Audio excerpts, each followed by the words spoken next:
तो ये नीट 2023 का एक PYQ है फिजिक्स का। A bullet is fired from a gun at the speed of 280 meter per second in the direction 30 degree above the horizontal. The maximum height attained by the bullet is g is equals to 9.8 meter per second square given है। Sine 30 is equals to 0.5 जो कि हमें पता होता है 1/2। Option दे रखे हैं 2000 metre, 1000 metre, 3000 metre and 2800 metres. तो ये इजी सा क्वेश्चन है काइनेमेटिक्स चैप्टर का।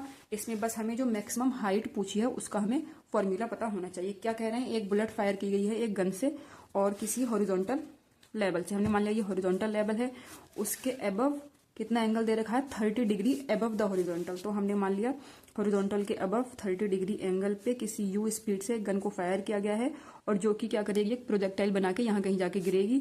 इस पूरी दूरी को हॉरिजॉन्टल डायरेक्शन में जो दूरी है उसे रेंज कहते हैं और ये हो गई इसकी मैक्सिमम हाइट। हमें क्या क्या गिवन है, हमें यू गिवन है 280 meter per second, theta given है 30 डिग्री अबव दी हॉरिजॉन्टल और हमसे मैक्सिमम हाइट पूछी है, एच मैक्स हमसे पूछी है। तो बस हमें मैक्सिमम हाइट का फॉर्मूला लगाना है जो कि होता है you square sine square theta divide by 2g।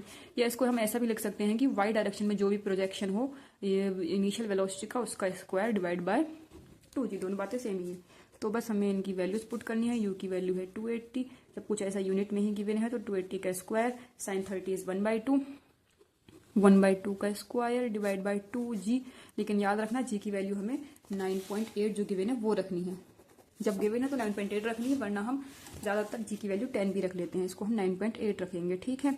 अब इसको बस क्या करना है, सॉल्व करना है। अब दूसरे पेन लेते हैं ब्लैक पेन से। 2 दूनी 4, 4 सत्ते 28, ये 70 हो गया और ये हो गया 40। तो 2 0 7 28 की 8 हाथ 2 7 कम 7 दोनों 9800 डिवाइड बाय 9.8। ये बस इसी कैलकुलेशन थी, पॉइंट हटाया यहाँ 0 आ जाएगा। तो ये हमारा हो गया 1000 मीटर। तो मैक्सिमम हाइट आ गई 1000 मीटर। ये वाला क्वेश्चन ज्यादा कठिन नहीं था। तो इसका आंसर है ये सेकंड वाला, ये इसका करेक्ट ऑप्शन है। तो अगर आपको ये क्वेश्चन समझ आया हो और भी अगर PYQs की प्रैक्टिस करनी है तो इस वीडियो को लाइक करना and subscribe for more question practice.